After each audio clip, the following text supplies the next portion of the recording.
2, 3, come on!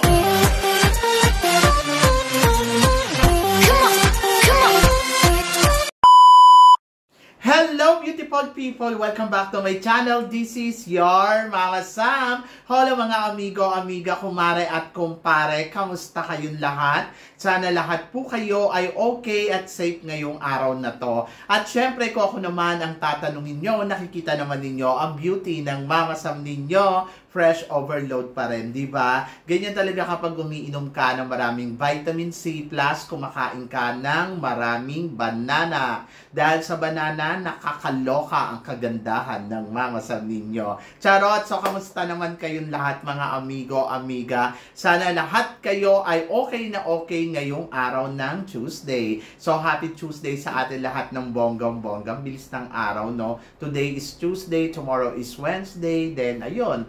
So, lumilipas na lang yung araw natin ng ganun-ganun lang. Pero sana piliin natin na magkaroon ng kabuluhan ang araw natin kaysa lumipas lang ng wala lang, di ba? And then, of course, alam ko sa mga nagtatrabaho dyan ay talaga naman alam kong pagod kayo. Pero ganun lang talaga, laban lang. Hindi po pwedeng mapagod. Kailangan, laban lang. Tuloy-tuloy lang yung laban. Diba? At piliin nating maging masaya kaysa maging malungkot. Kaya naman, ngayong araw na to gusto kong magpasalamat sa walang sawang tumatangkilik dito sa Mama Sam Vlog.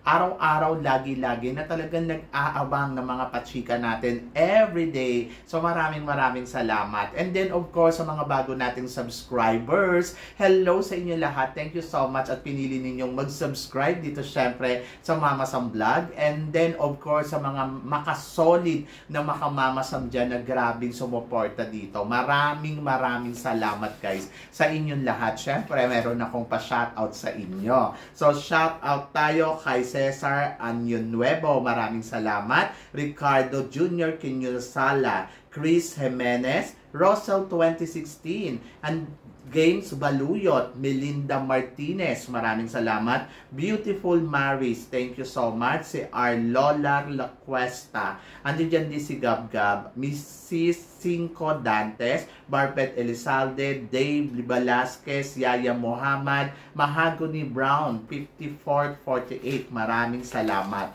And then of course gusto ko rin magpasalamat kay Dr. Glenn Pascual na tumututok din dito. And then of course nandiyan din si Attorney Cornelo Dilag with Marvic.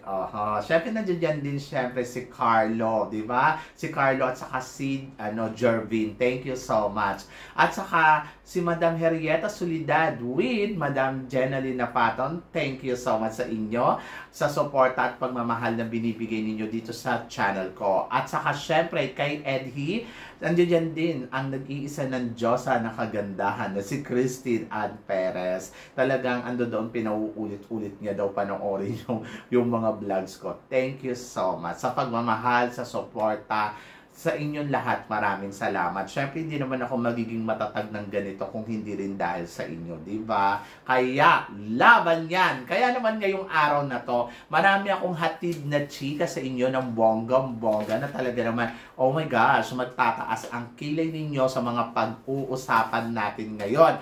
Kaya guys, wag na nating patagalin ang ating mga chika. Para sa una natin chika, Mama Sam, anong masasabi mo sa bagong styling ng Miss Universe na si Victoria?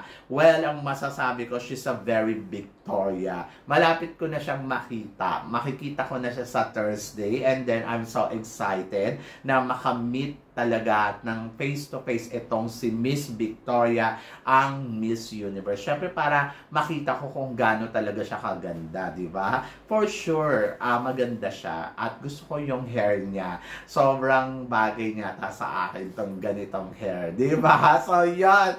So, try ko nga magganito. So, lalabas ang kagandahan ko ng bonggang-bongga. So, mukha siyang Barbie. Pero alam mo, mas gusto ko yung hair niya na medyo may pagka-gold kote kesa dito sa puting-puti kasi mukha na siyang bold star. Charot!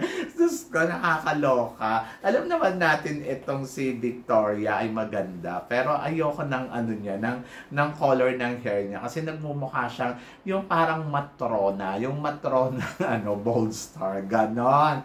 Anyway, good luck sa kanya. mukhang ano naman siya, mukha pa rin siyang Barbie. Barbie na naging matured. Charot. So, yun. Nakakawindang. Paano naman kasi, hindi ko maintindihan, bakit kailangan ganyan yung kulay ng hair, di ba? Maganda na nga yung hair niya noon yung may pagka-blonde kote. Kaysa dito sa parang platinum white ang tawag dito eh. So, yun. So, nakakaloka. Nagmukha tuloy siya yung, alam mo yun, yung mamasan. Charot. Ay, nako. Anyway, so, makikita ko siya in person. So, tignan natin kung gaano nga pa-kadyosa ang Miss Universe. Diba? So, I'm so excited. Eto, sabing ganon, Mama Sam, pasabog ng global na evening gown. So, nagustuhan mo ba? To be honest, si Miss Vietnam, yung nakita ko yung sa person yung kanyang evening gown, sobrang natuwa ako. Talagang masasabi ko, in fairness, ang ganda talaga. Yung alam mo yun, yung detalyado, ang ganda ng ruffles doon sa buntot. Ito yung bagong styling, no? Kesa yung may pag ganito. Mas gusto ko na yung ganito, tapos kampante maglakad kasi nga open yung harapan, di ba? So para lang siyang short or mini skirt. Tapos may pa, bonggang, ang ganda ng ideas. At ganito din ang ginamit ng sa, Queen ng Miss Cosmo nung lumaban siya sa Miss Cosmo, di ba? At panalo daw yung mga ganitong gown. So, ang masasabi ko, mas maganda pa rin yung kay Vietnam. Charot. So, yun. So, good luck sa kanila and congratulations naman dahil, alam mo yun, dahil nag-title sila, dahil dyan sa mga gown na ginamit nila, in fairness, isa yan sa mga nagpaganda sa kanila. At wala naman akong masabi. Doon kay Miss Cosmo, naging impact of beauty siya dyan. Charot. Talagang lumabas talaga yung mga pangil niya, di ba? So, yun. Pero, in fairness sa kanya, nadala naman niya ng bonggang-bongga yung kanyang gown, ha. And then, dito naman kay Vietnam, mukha siyang queen talaga. Sobrang panalo siya. Yung nakita ko yung in person, sabi ko, wow, winner. Di ba? At winner naman talaga sila. Kaya, sige na, congratulate na lang natin. Ganon! So, yan! At para naman sa sumunod natin, chika, mamasama na naman reaction mo. 1 year daw na pinalabas sa YouTube, 152K lang yung nanood. So, ito naman daw, 1 day, 1.5 million yung bagong organization. Di bongga, di ba? Diyos ko. Para sa akin, syempre winner yan, naka 1.5 million ka in 1 day. Diyos ko, kahit ako pangarap ko yan eh. And di nga ako, umaabot naman ako ng 100,000 nung nakaraan lang Miss Universe, nakakuha ako ng 100,000 views eh. Di ba? Sa isang video. Di ba? Bongga yon. Pero, yung mga ganyan ng mga million, wala akong ganyan. Pangarap ko, siguro in the future, ganon, magkakaroon ako. Kung ipagkakaloob sa akin ni God, di ba? So, ako para sa akin ngayon, bahala na si God, ganon. Sus ko, marami tayong mga gusto, pangarap sa buhay. Kaya lang, syempre, hindi naman natin yan pwede na i-push ng bonggang-bongga kung hindi naman angkop kay God, di ba? So, si God na ang bahala. Kung magkakaroon tayo ng mga ganyang views, bongga, di ba? At ito ang sumunod na chika, Mama Sam. Ano naman masasabi mo sa tapatan ng Vina at Preo dito sa Miss Universe Thailand? Minsan na silang nagtapat nung batch ni Amanda Obdam. So, ito nga si Preo, naaalala ko siya, ito yung pinakamagaling romampa noon, kaya lang medyo mahina ang kanyang Q&A. And then, lumabas siya ng supranational, nag-first runner-up siya sa supranational. At dito naman, nag-first runner-up naman si Vina. So, ngayon, magtatapat silang dalawa, di good luck. Actually, pareha silang mahina sa Q&A. Kaya kapag merong isang girls na tumapat sa kanila, na alam mo yon na talagang tinapatan talaga yung ganda nila, yung eksena nila, plus ang galing sa Q&A. Katulad ni Antonio Forcel, ligwak na naman tong mga to. Di ba? Diyos ko Lord. Good luck sa kanila. And tingnan natin kung makakaariba ba sila ng bonggang-bongga sa Miss Universe Thailand. Magbenta sila ng 20 million. Ganon. So, ito ang sumunod na chika. Mama Sam, tingin mo, Laguna. Miss Universe Laguna, humihina nga ba ang laban nila sa Miss Universe? Yung mga taga Laguna, si Sinaloan at saka si, tawag dito, si Laguna. Parang feeling ko hindi naman. Isa pa rin sila sa mga nakikita ko na very competitive at very strong contender sa competition ng Miss Universe Philippines. Don't get me wrong. Pero yun yung nakikita ko talaga dahil sobrang malakas si Nuluan Laguna. Nakita naman natin mga eksena. Marami ng mga inggitera at nabubisit sa mga eksena niya. Wala naman kayong magagawa kasi yun yung paandar ng kandidata, di ba? So, ayun yung game plan niya. Kung naiirita kayo sa mga ginagamit niya o sa mga eksena niya dyan, wala kayong magagawa. Siya yung lumalaban, di ba? So, palitan niyo siya. Charot!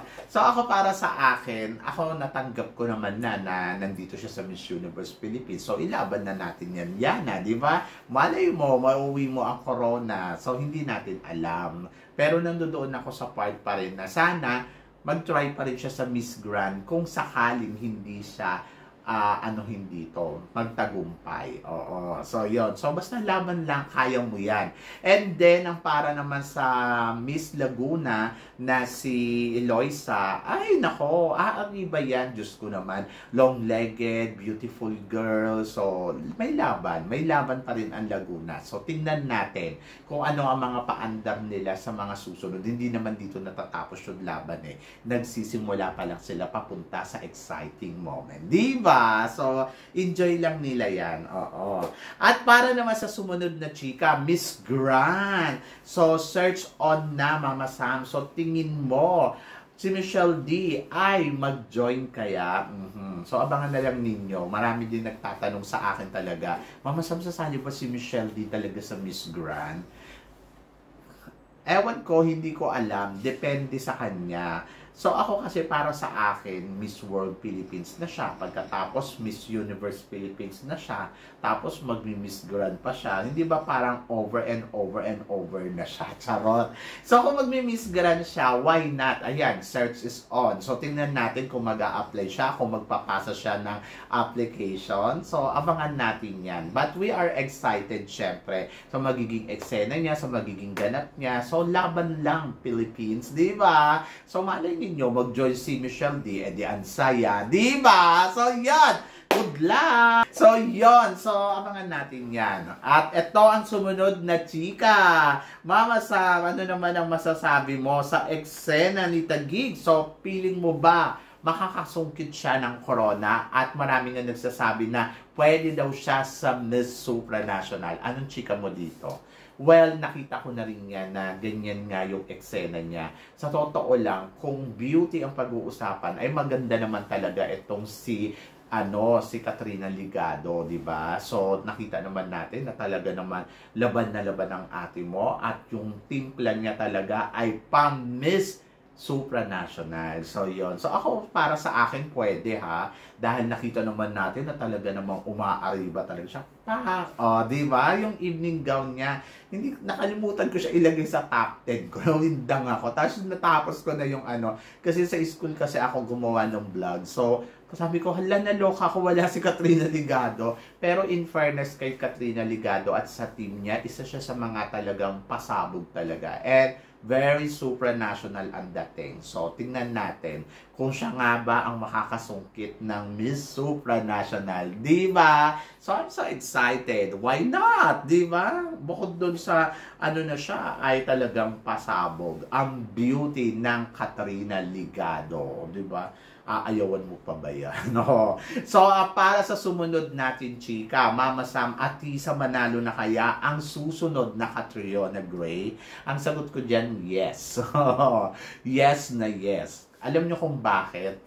Siya yung nakikita ko na pwede talagang sumunod na ilaban natin dito sa Thailand. Alam ko yung iba nagdi-disagree ha, at nagtataas ng kilay kasi syempre may maka-win-win, meron naman maka-alya na aduana, pero hindi lang to para sa akin. Kumbaga, ito yung nakikita natin na alam nyo guys na this is Thailand. Ang Thailand, kapag nagpadala ka dito ng kandidata, make sure, lalo na dito sa universe, kung gusto mong manalo, magpadala ka ng Diyosa na talagang, alam mo yun, yung mahinhin. At higit sa lahat, syempre, kailangan talaga na alam mong pang Miss Universe. So, hindi natin maiiwasan kasi isipin na ganito kasi syempre Catriona Gray. So, nagkasama sila sa Binibining Pilipinas.